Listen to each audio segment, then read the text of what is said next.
Hello everyone, my name is Nathan and welcome back to my dwindling sanity. As you can see, we've got Grand Cathay on the screen because a few days ago Creative Assembly posted a development diary saying that a certain number of things for Grand Cathay has been fixed. And what I want to do in this video is just go over it, because as we've been dealing with Total War Warhammer 3 in recent patches, there's usually been a bunch of stuff that has been mentioned as fixed but actually isn't. So call me the guy who looks like a walrus and let's do some myth busting. So what we're going to do is we're going to read over the fixes, well, supposed fixes, and then we're going to check them out in game, the first thing being harmony. We noted that the primary strategy among the community is to keep recruiting characters to maintain the balance of harmony, with harmony mostly being a reactive thought process to tech, completion, or random events.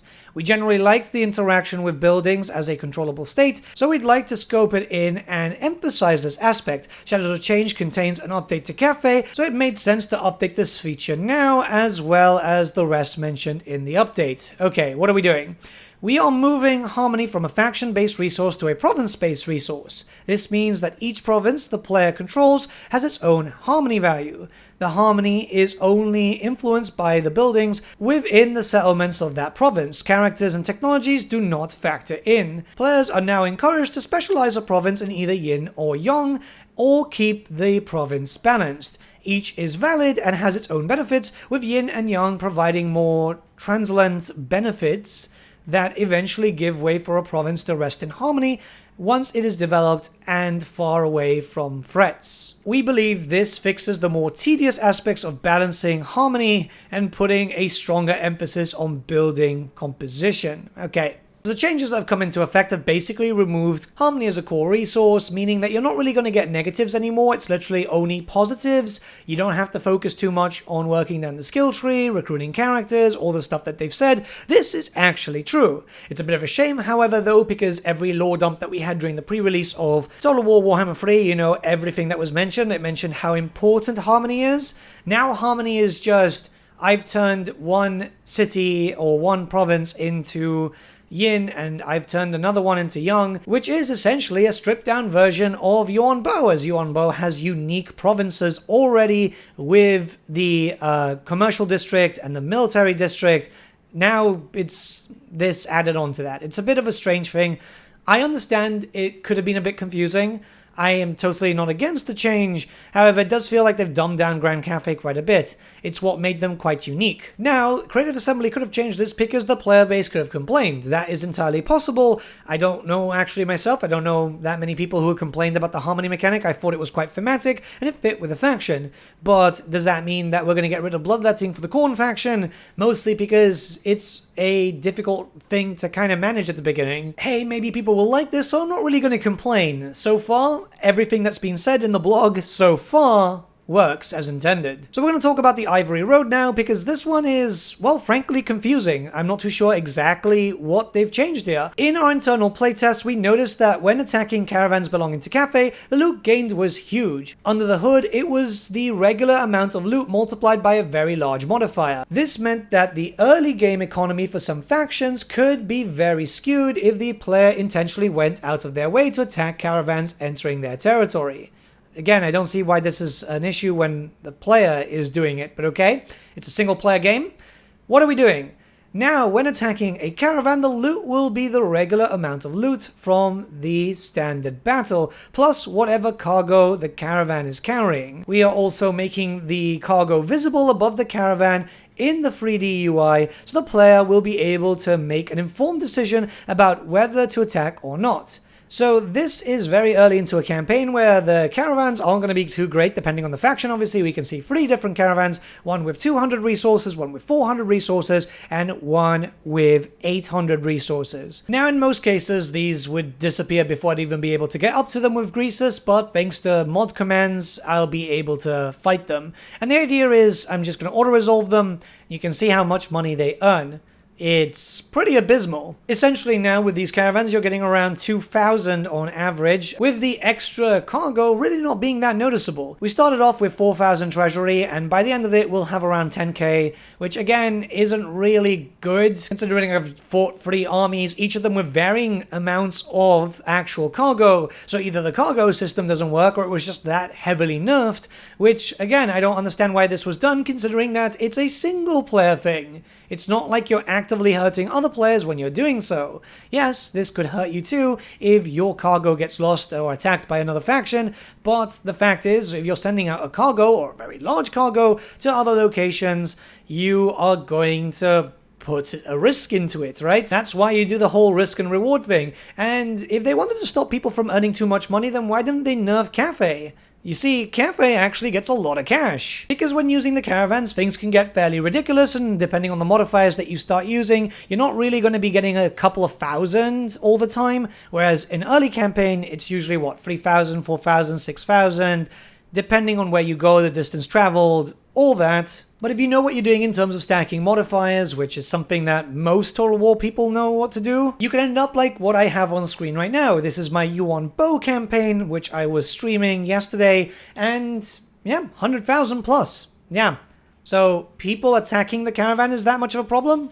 Not Cathay being very overinflated? This is only turn 45, by the way, and prior to this I was building quite a lot. I actually had around 200k already in the bank, and despite the fact that I have multiple armies, I've got 2 in Lustria, 3 in Lustria actually, 2 moving up north, 1 moving down south, and about 5 or 6 different armies in Grand Cathay, most of them a full 20 stack. Keep in mind that Cathay still deals with supply lines, and they're moving north into taking over Lokia and killing off the Wood Elves here. Okay, next section, the Wuxing Compass. With Yuan Bo being our first Cathay Lord, who has a start outside of Grand Cathay, we had to take a look at how we handle the compass feature. Yuan Bo additionally has a large focus on the compass itself, with his Immortal Empires campaign being about globe-trotting the Lustrian shores and constructing astromantic relays. We wanted to handle the long-term irrelevancy of the feature both for him and all Cathay factions that stick their toes outside their core provinces. What are we doing? The compass effects will now apply to all regions controlled by Cathayan factions, rather than the regions within Cathay itself. We've also tweaked some of the effects provided by the compass directions in order to make them more useful and less situational. Fun fact that they say we don't have a sneak peek when literally all they had to do was take a screenshot, but awesome. Right, so regarding this, the benefits are actually fairly good, and it does make sense to be able to get more bonuses. It's just a bit confusing to me as to why this felt like a priority to change, considering that there's other issues that Grand Cathay has, which, let's be honest, are kind of more important. We'll get to them a little bit later. I mean, yeah, the bonuses are fairly decent. Everything is pretty good. It's more beneficial to you to expand now, but even then, it really never stopped you from expanding before.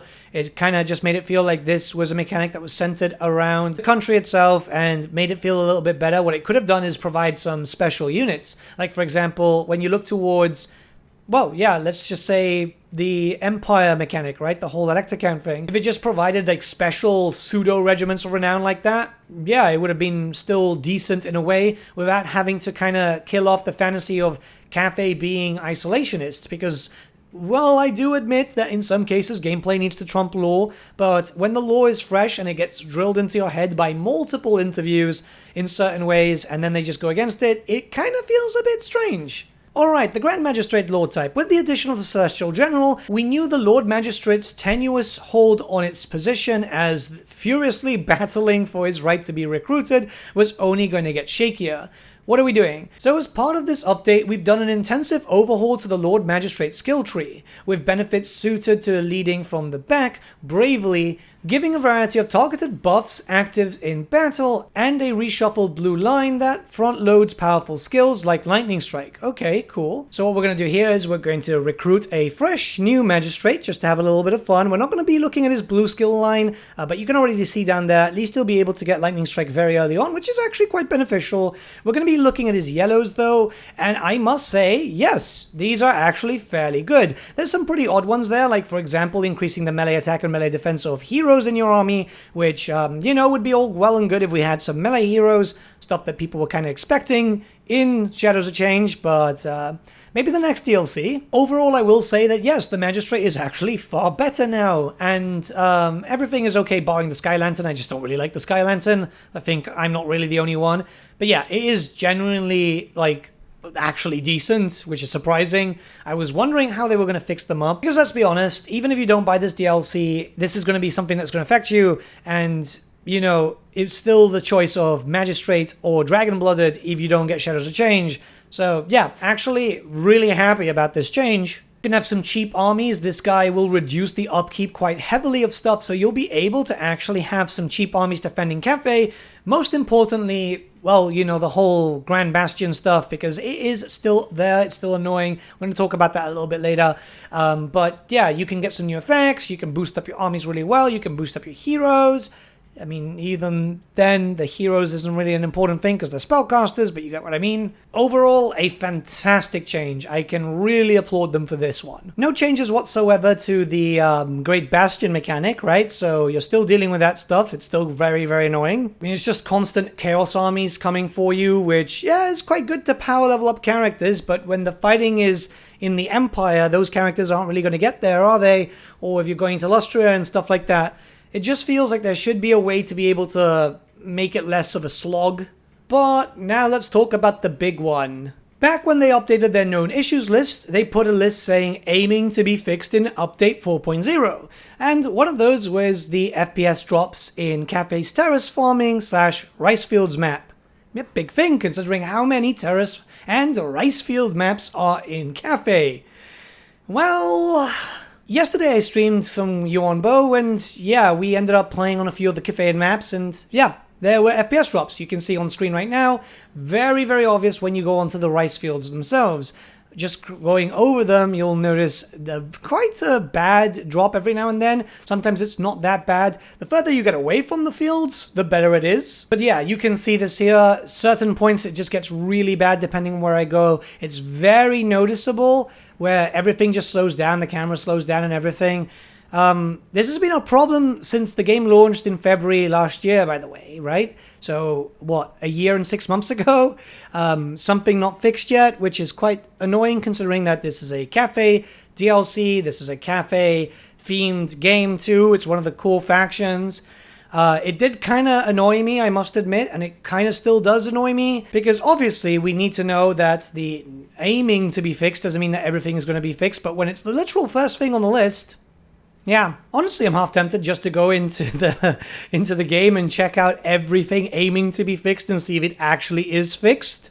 But we'll save that for another video, mostly because I wanted to center this around Cathay, and I'll be honest with you, I'm a little disappointed regarding the situation right now, which is why you're not getting like flurries of videos like I normally do. When someone kills your motivation, it's not great. Yeah, let me know what you guys think in the comments below. Let's start a bit of discussion. I'll see you all again very, very soon. Have a good day.